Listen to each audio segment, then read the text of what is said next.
everyone, it's Julianne here for Honeybee Stamps and welcome back. Today I'm going to be showing you how I created this super easy card using the brand new Holly and Berry stencil set. I created my card in order for it to look like it was wrapping paper to give the illusion as though my card was actually a wrapped present. I'm going to be starting out my card today by using the Holly and Berry stencil set, and I have already trimmed down a piece of distressed watercolor cardstock to A2 size, which is 4 1/4 by 5 1/2. And I have temporarily adhered my stencil down to my work surface using some washi tape, so that way it doesn't move around while I'm doing my ink blending. Now I'm going to start off with the leaf part of the Holly stencil, and I'm going to be ink blending using both Lucky Clover and pine needles for my distress inks. I'm going to start out with the Lucky Clover, and I'm going to keep that color in the center of the stencil. And then I'm going to come in with pine needles, and I'm going to be ink blending around the edges of my panel, so that way I get an ombre effect for my leaves.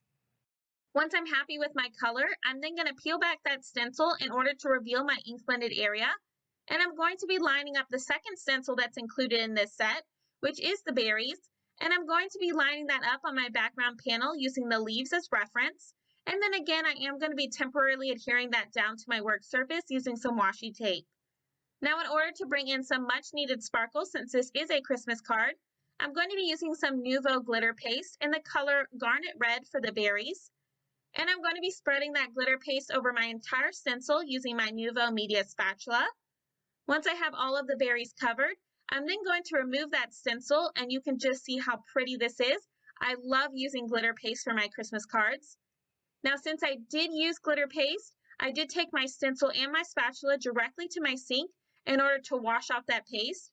Because like most of you already know, but if you don't, when you use glitter paste, once it dries, it becomes very hard to get off any stencils or tools that you've used. And that's even if you can get it off. So make sure as soon as you are done using it that you take it directly to your sink to wash it off.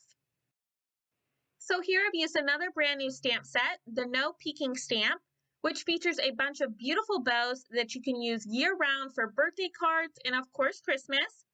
I have stamped one of my favorite bow images in this set, and I've stamped that onto some Express It blending cardstock using some Memento Tuxedo black ink. And now I'm going to be coloring it in using my favorite red color combination, which is R24, R27, R29, and finally R39. I'm going to be starting out with my darkest color, which is R39, and I'm going to be adding in the shadows on that bow. And then I'm going to be coming in with my medium shades of R29 and R27. And then finally, I'll come in to blend all of those colors together using my lightest color of R24. I will be using the coordinating dies for this stamp set in order to cut this out. And then I'm going to start working on assembling everything together. Now, in order to make my card look like an official present, I'm going to be using an older stamp set. I believe this came out last year, the Santa Express stamp set. And I have stamped a sentiment from that set hand-delivered by Santa Claus using some red ink. And that's going to act as my tag for my present. But before I adhere that down, I'm just going to play around with the placement of everything on my card. And once I have a general idea of where I want everything to go, I'm going to be pulling out some green ribbon that I have. And I'm going to be wrapping it around my background panel just like you would a present. Once I know where I want it to go and how much I'm going to need of that ribbon, I'm just going to use some scissors in order to trim a piece off. And then I'm going to temporarily adhere it to the back of my background panel using some more of that washi tape. Now, no one will be able to see the back of my card, so I'm not really that concerned about it being pretty. And once I have that first piece of ribbon adhered down, I'm just going to do the same with the other piece. So once I have my ribbon all adhered, I did add some foam adhesive to the back of my background panel, and that's just going to give my card that little bit of added dimension. And I'm going to be adhering that down onto some red colored cardstock. Now I did end up adding a piece of red and green twine as well to my card, and I just adhered that down the same way I did the ribbon using washi tape in order to adhere it on the back of my panel.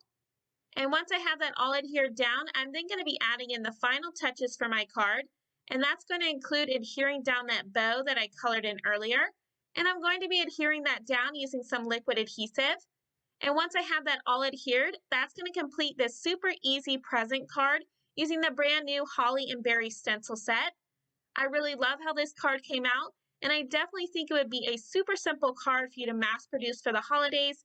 You could definitely not add maybe as much ribbon as I did to make it even easier. I want to thank you all so much for stopping by and spending some time with me. I really hope that you enjoyed this card. If you did, make sure to give it a thumbs up, as well as subscribe for even more card making ideas. If you're interested in any of the supplies I used today, I will have them all listed and linked down below in the description box. And as always, I hope you have a wonderful day. I'll see you next time, and happy crafting!